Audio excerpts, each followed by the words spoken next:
E já estamos de volta para continuar a falar então de hipertensão. Dr. Carvalho Rodrigues, o Dia Mundial da Hipertensão assinalou-se a 17 de maio. Qual o objetivo das várias atividades comemorativas deste dia? O objetivo, a Sociedade Portuguesa de Hipertensão tem como objetivo 2 tipos de vetores essenciais. O vetor da informação, que se destina à população em geral, e depois o vetor da formação, que se destina aos profissionais de saúde. O Dia Mundial da Hipertensão, que se comemora anualmente no dia 17 de maio de cada ano, é, por excelência, o dia destinado a este vetor de informação, de ir junto à população, alertá-la para os riscos de ser hipertenso. E que riscos são esses? Acidente vascular cerebral, aquilo que as pessoas chamam de trombose acima de tudo. E a morte. Como eu também já disse até na reportagem, 1 em cada 3 portugueses morre, ainda hoje, da hipertensão arterial e das suas consequências. Portanto, temos uma morte de 30 e poucos % ainda, à volta dos 30%. Isto é, numa doença que é evitável, podemos não ter, é uma morte por burrice. E depois de a ter, ainda temos outra hipótese, que é controlá-la bem. E não o fazemos. Quer dizer, dupla burrice. Primeiro porque não a evitamos, depois porque não a controlamos. E, efetivamente, é neste dia que nós chamamos a atenção de uma forma muito especial à população. Permita-me só, se assim o entender, alguns esclarecimentos sobre o que se passou na reportagem. O café é um mito. Não faz subir a tensão arterial. Aquela senhora, se tem os seus valores elevados, vão ficar elevados mesmo que deixe de tomar café. Há muitos mitos associados à hipertensão. O café é talvez o maior. O sal não é mito, atenção, o sal é um veneno alto. O café é talvez o mais. O café, efetivamente, aumenta a frequência cardíaca, mas não aumenta a tensão arterial. E, portanto, a um hipertenso, a quem a gente vai dizer tenha mais cuidado com alguns dos seus sabores, com alguns dos seus comportamentos, e a gente vai lhe incutir mais um que não traz benefício nenhum, só estamos a fazer com que a gente falhe, porque é mais um sem benefício. Já basta aqueles que ele tem que fazer e desses retirar benefício. Este é e quais é que ele tem que fazer a nível de alimentação? Menos sal. O resto são conversas. Eu digo sempre da mesma maneira. Primeiro tiro o sal, depois tiro o sal. Em terceiro lugar tiro o sal. Em quarto lugar tiro o sal. Eu em quinto lugar diria tiro o sal. Isto aliado sempre a um estilo de vida saudável com a prática de exercício físico. Atividade física. Exercício físico é uma atividade física programada. E, portanto, disso aí já teremos que ver quem é capaz de fazer ou não. A atividade física é o que todos conseguimos fazer. Andar mais depressa, menos depressa, subir, descer, mexer-nos. E, portanto, esta ideia... Basta uma caminhada, muitas vezes. Não basta, claro que basta uma caminhada. Uma caminhada de 20 minutos por dia. Certo, perfeito. Assim todos fizéssemos. Sem ser a ver montras. Ou seja, com um ritmo regular, não é? Com um ritmo regular. Exatamente. Não sendo a correr, sendo a correr, mas com aquela ideia que fica com a sensação de algum cansaço. Que teve que despender algum esforço para conseguir fazer aquela caminhada. A hipertensão arterial é especialmente grave quando falamos de grávidas, por exemplo? É uma população especial. Claro que a grávida tem condições muito específicas, tem tratamentos muito específicos, tem abordagens muito específicas. A complicação mais grave na grávida é aquilo que a gente chama a eclâmpsia ou, menos grave, a pré-eclâmpsia. Naturalmente, para a grávida. Até porque é um grupo etário muito jovem, veja que temos que evitar as complicações de uma doença que é evitável e que se pode controlar. E estamos a falar de gente jovem. Há crianças hipertensas? Cada vez mais. No meu tempo, que não é o seu, mas no meu tempo a gente jogava a bola na rua. Hoje joga-se a bola no computador. É uma sedentarismo contribui. Depois a obesidade infantil que está a aumentar drasticamente e que é, na minha perspectiva, para os grupos etários mais jovens, o nosso maior drama. É a obesidade infantil. É algo que temos que começar a olhar de frente, sem medos e combatendo ferozmente. Como, por exemplo? Ouça, com exercício. Ouça, naturalmente, com algum cuidado na alimentação. Com alguma também sensibilidade nas escolas, com alguns alertas? Nas escolas, repare que uma criança passa muito tempo na escola. Passa, se calhar, quase tempo, em termos de vigilidade, passa de quase tanto tempo na escola como em casa. Portanto, se a escola não for formadora de um estilo de vida e de uma ação de vida saudável, naturalmente que não é em casa só por si que isto vai resultar. A casa vai complementar. A escola é essencial. Já voltamos aqui à conversa e já mostramos aqui pão com menos teor de sal e agora a redução do sal chegou também aos derivados de tomate, um dos produtos preparados mais utilizados no dia-a-dia. A ação decorreu em Lisboa, no mercado de Alvalade e foi acompanhada pelo S+, a reportagem de Ana Vanessa Gil. Vamos ver. As recomendações para os hábitos e estilos de vida saudáveis são várias, das quais podemos destacar o aumento do consumo de frutas, hortaliças, legumes, praticar mais atividade física, diminuir no consumo de bebidas alcoólicas e no consumo do sal. Temos de juntos pensar em novas iniciativas, novas soluções, temos de pensar diferente. Quando fazíamos por vezes alguns estudos, demonstra-se claramente que as pessoas que têm menos formação acabam por ser aquelas que têm mais hipertensão, mais diabetes, mais obesidade. Significa que não têm conhecimento suficiente para se alimentarem de forma adequada. Portanto, é esses que nós temos que chegar e é esses que o Estado tem a obrigação de conseguir informar e mudar os hábitos. Eu vou dar um exemplo, a questão dos semáforos nutricionais, que é a questão nos rótulos, em vez de ter com aqueles quadrados cheios de números e de letras, podemos ter cores, como um semáforo em si, e de uma forma muito simples e prática perceber os alimentos que são mais saudáveis e aqueles que são mais nefastos para a saúde. Desta forma facilita realmente as escolhas dos portugueses. Se nós temos realmente mais produtos mais saudáveis à nossa disposição, podemos de uma forma muito mais simples escolher aqueles que nós gostamos mais, pelo sabor ou por outra questão qualquer, mas com a segurança de que temos produtos com menos sal, com menos açúcar, com menos gorduras e que seguramente nos vão trazer pratos alimentares muito saborosos, mas com muito pouco impacto nefasto na nossa saúde.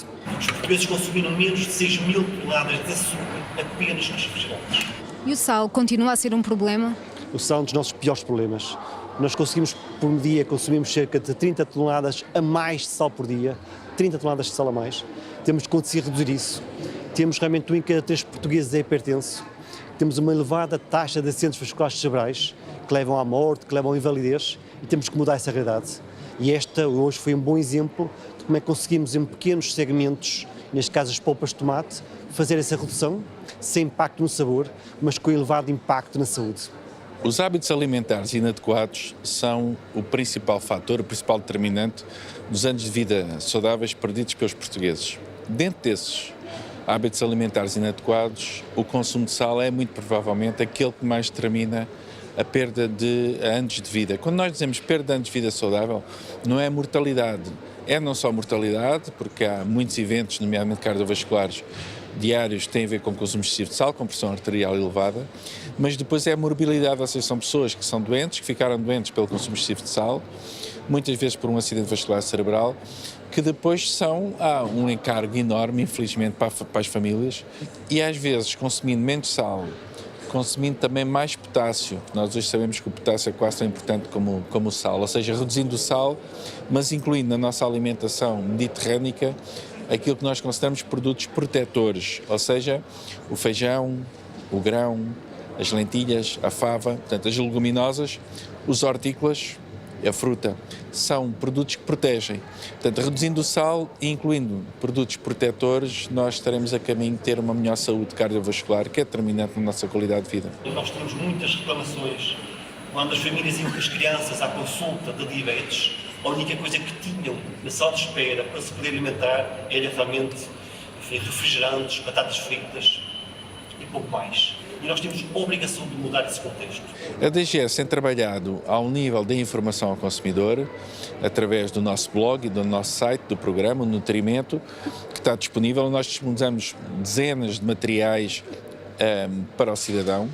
Para além de informação sobre nutrição, nós temos tentado também que essa informação seja acompanhada com, por exemplo, receitas. A Direção-Geral de Saúde, neste momento, disponibiliza receitas sem sal com os nossos chefes. Portanto, coisas práticas que funcionam. Temos um descodificador de rótulos que permite ao cidadão olhar para um rótulo e compreender, dando-lhe uma cor amarela, vermelha, ao verde em função da quantidade de sal e de açúcar que os alimentos têm presente e, portanto, permitindo ao cidadão, quando vai fazer compras, tenha soluções muito fáceis e, para além disso tudo, formando também os nossos profissionais de saúde para que possam utilizar essas ferramentas. E têm sido, assim, as medidas mais visíveis.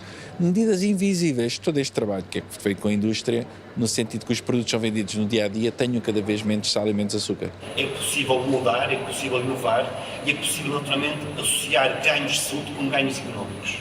O que estamos a tentar fazer é que os produtos industrializados, que eram habitualmente uma fonte de sal, possam cada vez mais ter menores quantidades de sal. E é muito importante que a indústria perceba que os cidadãos estão cada vez mais preocupados, que há cada vez mais também maior visibilidade relativamente a isto, visibilidade mediática, que faz com que aqueles produtores que ofereçam produtos com menos sal possam ser vistos também pela população como alguém que está do lado, que os ajuda a ter uma vida mais saudável. Eu creio que estas duas mudanças, que é uma percepção aumentada dos cidadãos para estes problemas e a noção também que a indústria está a ter de que quando oferece produtos com menos sal as pessoas também consomem, está a modificar muito o panorama alimentar e a indústria da polpa do tomate, onde Portugal é um dos líderes mundiais, pode querer também dizer que esta indústria também está preocupada com a sua exportação, com a sua imagem internacional e pensar que o mercado nacional já se esgota para estes players do mercado que são mais inovadores e, portanto, precisam não só ter os consumidores portugueses, mas precisam também de exportar para o mundo inteiro produtos saudáveis. E é isso. Outro exemplo de redução do teor de sal, Dr. Carvalho Rodrigues, a pressão arterial sofre oscilações ao longo do dia que podem ser causadas pela alimentação. Também pela alimentação, embora ela por si só também tenha a sua oscilação que é fisiológica, mas naturalmente se fizer uma refeição com um consumo exagerado de sal, vai ter repercussão nos seus valores da tensão arterial. Ela vai naturalmente variar de forma já não fisiológica e naturalmente condicionada pelo abuso do consumo de sal que teve nessa refeição. Outros fatores, stress, esforço físico, medicação? A fazer subir a tensão arterial. Ou a fazer oscilar? Repare, o stress, teoricamente, é um fator de risco no sentido de nos fazer subir a tensão arterial. Mas repare que não é uma coisa que esteja teoricamente sempre presente. Há oscilações. E hoje em dia dizer a alguém que se eu disser assim, agora viva sem stress, manda-me à fava, não é? Porque vai-me dizer, eu não consigo, é a minha profissão. Portanto, temos que também ter bom senso de perceber, dentro da vida de cada um, aquilo que é possível mudar dentro desse estilo de vida que hoje em dia nós somos obrigados a ter nas nossas profissões. Portanto, há este bom senso que é preciso também ter. Uhum. E esta medição que há pouco acabámos de fazer pode ser feita no domicílio ou isto é apenas como complemento à medição no consultório? Pode e deve ser feita no domicílio. Naturalmente com o doente ensinado como o deve fazer, com o doente utilizando aparelhos que essencialmente fique registado os valores. E certificados? E certificados e que registrem, porque há outros que medem e quando vai tentar saber, porque se esqueceu, ele já não está lá, não tem memória sólida. Histórico. Não tem histórico, não tem memória sólida. Portanto, de preferência que tenham memória, mas se a pessoa for disciplinada e for séria, e colocar exatamente os seus valores num papel, num descritivo, naturalmente faz o mesmo efeito que a memória sólida. Só que a memória não engana. O papel, enfim, vale o que vale. Doutor, a hipertensão tem cura? Não. Ponto final. Trata-se. Mas como a maioria das doenças que nós temos ao longo da nossa vida, tirando algumas doenças cirúrgicas e as infecciosas, não cura nada. Trata. E esta é uma delas. E com isto vai ter que tratar uma doença que podia ter evitado. Eu queria só chamar aqui a atenção para esta última reportagem sobre os produtos embalados com tomate. 2 ou 3 coisas. Eu acho que esta é a campanha bem feita. É a campanha que se diz à população, isto vai ter menos sal. É a campanha que os industriais dizem, nós estamos empenhados em fornecer-lhe um produto com menos sal.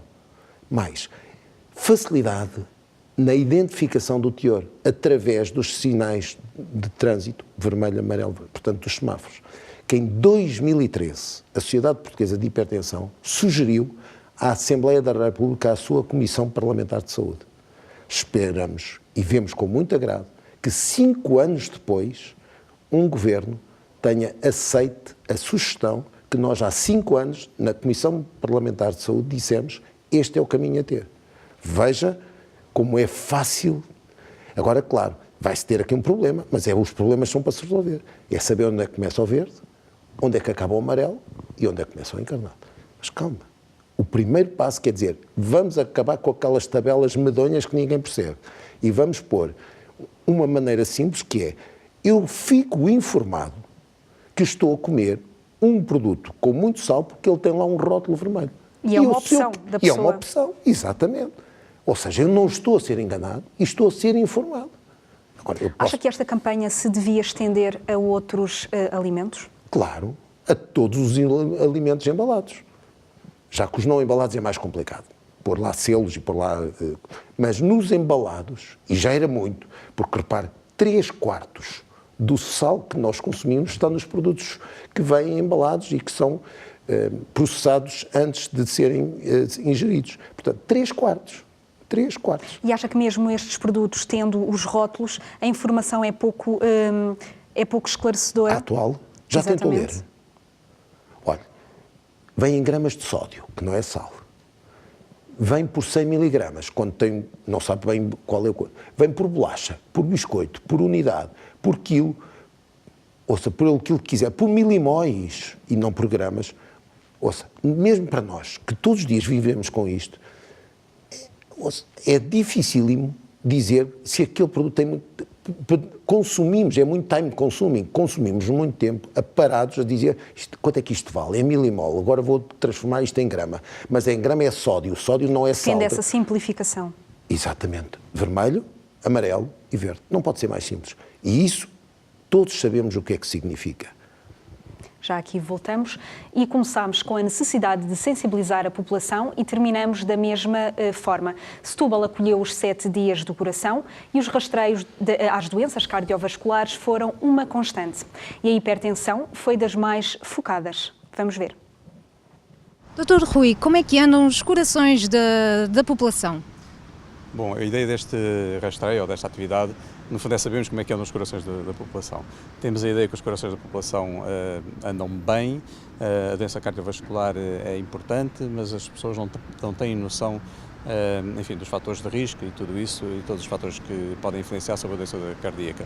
Daí temos montado este evento, cuja ideia é, a pretexto de um rastreio, digamos assim, que serve 2 objetivos. Por um lado, nós sabemos como é que estão então os corações da população e, por outro lado, consciencializar as pessoas em cada uma das bancas por onde vão passando, onde estão a fazer o rastreio, irem sabendo algumas coisas sobre a prevenção da doença cardíaca e cerebrovascular. Basicamente, por exemplo, vou dar um exemplo, quando estão a fazer a medição da tensão arterial, está um enfermeiro a passar informação sobre o que há de importante, controle do sal, controle enfim, de exercício físico, hábitos de exercício, e, portanto, tudo isso essa informação é fornecida às pessoas a propósito da medição da tensão, depois no colesterol a mesma coisa, enfim, ter saúde é uma conquista, ter saúde não é uma sorte. Quais são as doenças cardiovasculares mais frequentes? Basicamente, as que nos preocupam mais é o infarto agudo de miocárdio, que de facto, em termos de tratamento, digamos assim, já chegámos onde podemos chegar, temos tecnologias muito boas, incluindo aqui no Hospital de Setúbal, temos o que há de topo em termos de tratamento do infarto agudo de miocárdio, mas os infartos agudos de miocárdio continuam a ocorrer com uma incidência crescente e, portanto, isso quer dizer que os fatores de risco não estão controlados e, portanto, a população tem que ser avisada disto e, enfim, temos que chegar à população de alguma forma. Esta é uma das formas, há outras formas. Tais como? Olha, por exemplo, como a vossa televisão, vir este tipo de ações e a mostrar o que está a ser feito, porque, no fundo, este tipo de transmissão traz um outro palco. Nós aqui chegamos às pessoas que cá vêm e o vosso trabalho muito nos ajuda porque chegamos a muito mais gente e é isso que nos interessa também. Esta campanha é, sobretudo, educar e formar para a saúde. A saúde é um bem maior e, por isso, todos temos de cuidar dela e nós estamos aqui por base um rastreio, mas o nosso objetivo maior é transmitir informação de saúde, falar com a população em geral e dar formação. Se conseguíssemos evitar todos os eventos cardiovasculares, os infartos, as anginas de peito, era uma coisa que nos deixava felizes. E em termos de rastreios, o que é que podemos encontrar neste momento? Neste momento, e temos aqui, se começar a fazer o percurso, começa a haver obesidade, nutrição. A obesidade é um problema maior, não só em Portugal, mas em toda a Europa. Nós temos, infelizmente, das crianças mais obesas da Europa e temos que promover a formação, quer às crianças, mas também aos pais, aos educadores. Depois temos também a avaliação do peso, da altura, da hipertensão, do valor tensional, avaliação que é muito importante. A hipertensão arterial continua a ser um problema maior em Portugal, porque não é só medir a tensão e dizer que a tensão está alta, é preciso falar um pouco mais. E o que é que uma tensão alta pode provocar? E nós todos temos que intervir e informar. A diabetes ainda é um problema maior de saúde pública e com o aumento da obesidade está estritamente associadas, a incidência de diabetes está a aumentar. Nós temos também aqui o rastreio da fibrilhação auricular, porque a fibrilhação auricular é uma arritmia que tem uma relação direta com o AVC, porque uma fibrilhação auricular, se não for diagnosticada e se o doente não for devidamente hipocoagulado, pode levar à formação de trombos, coágulos, a nível do coração, que depois ao saltarem-se podem obstruir uma artéria do cérebro e dar um AVC. As doenças cardiovasculares ainda são a principal causa de morte em Portugal. Para isso, o importante é educar para a saúde. É isso mesmo, Ana Vanessa Gil. A educação e a consciencialização aqui para a hipertensão continua a ser o grande objetivo. Tem que ser. Nós não podemos desistir. Estamos melhor, mas estamos muito longe daquilo que é os níveis adequados de consciencialização e de conhecimento. Quais são esses níveis adequados? Olha, estes rastreios, eu acho que isto que foi feito pelos colegas do Hospital Distrital de Setúbal é algo de muito meritório, que deve ser realçado e que deve ser estimulado. Porque isto sim, isto faz promoção da saúde. Ajuda as pessoas a perceberem duas coisas. Estamos mal, mas temos caminho para estar melhor. Eu acho que o estar mal e não ver a luz ao fundo do túnel não serve para nada. Na sua opinião, devia ser extensível a outras unidades? Devia ser extensível, de preferência, a todas as unidades, naturalmente. Mas a gente sabemos que isto é difícil porque só quem não tem a obrigação e quem não tem tido a responsabilidade de colocar no terreno estes rastreios sabe as dificuldades que ali estão. É tudo muito bonito. E o trabalho que esteve para ali colocar aquilo, altamente meritório. Portanto, este tipo de trabalho, muito difícil, muito esgotante, mas também muito gratificante, é uma das formas mais importantes que nós temos para melhorar a consciencialização. E outra são este tipo de programas. E os rastreios, a Sociedade Portuguesa de Hipertensão já rastreou mais de 800 pessoas no âmbito do Registro Mundial de Pressão Arterial. À volta disso, exatamente, mais de 800. Esse registro mundial é um registro que a Sociedade Internacional de Hipertensão leva a cabo todos os anos. Pela primeira vez, em 2018, a Sociedade Portuguesa de Hipertensão, através desta direção que eu tenho a honra e o prazer de dirigir, associou-se a este tipo de registro e fomos bem acolhidos e, naturalmente, a Sociedade Internacional de Hipertensão considerou que Portugal tinha o direito de entrar, até porque é o país da Europa onde se morre mais por causa da hipertensão.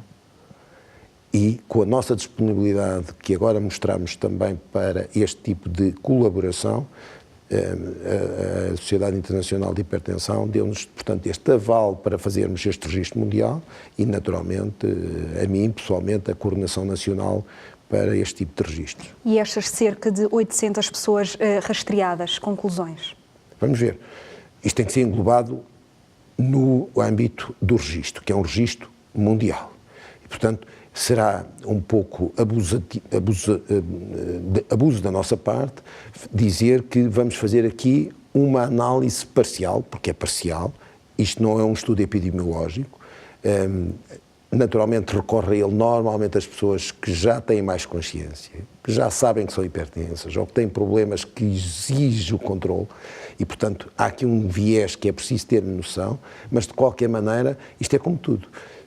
Há aqui uma amostra, há aqui uma demonstração de como fazer, há aqui uma participação de que estamos interessados também em campanhas a nível mundial. E, portanto, é também colocar Portugal no mapa do mundo em termos de controle deste tipo de doenças. E nos rastreios, para além de se medir, portanto, a pressão arterial, é importante também falar com as pessoas, sensibilizar, escutar os hábitos de vida das pessoas por parte dos médicos e enfermeiros que fazem estes rastreios. Olha, para isso é uma coisa muito simples. Basta recorrer a um provérbio popular. A conversar é que nós nos entendemos. E a Sociedade Portuguesa de Hipertensão já foi fundada há alguns anos. Quais eram os desígnios? Exatamente, quais eram os desígnios na altura? E será que esses desígnios se foram modificando, adaptando aos novos tempos? Numa sociedade jovem como a nossa, passa em modéstia, eu julgo que já fizemos muito e fizemos bem.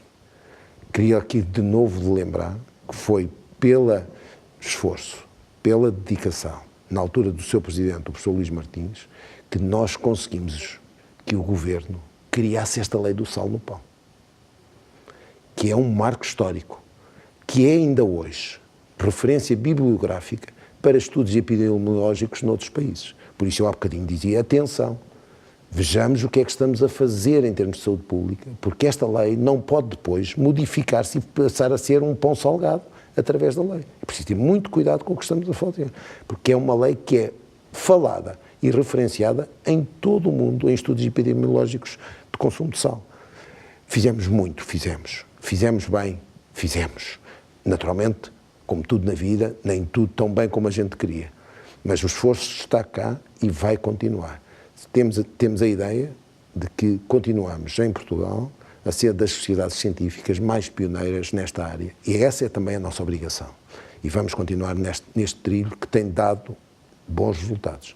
10 anos, reduzimos 40% a incidência de acidente vascular cerebral. 40% em 10 anos. À custa de quê?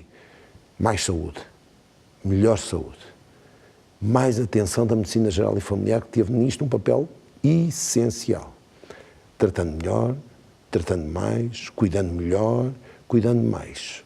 E esse é um grato e um dever que nós temos para com a medicina geral e familiar deste país, é dizer muito obrigado por os serviços que têm prestado ao país, que têm resultados nas estatísticas.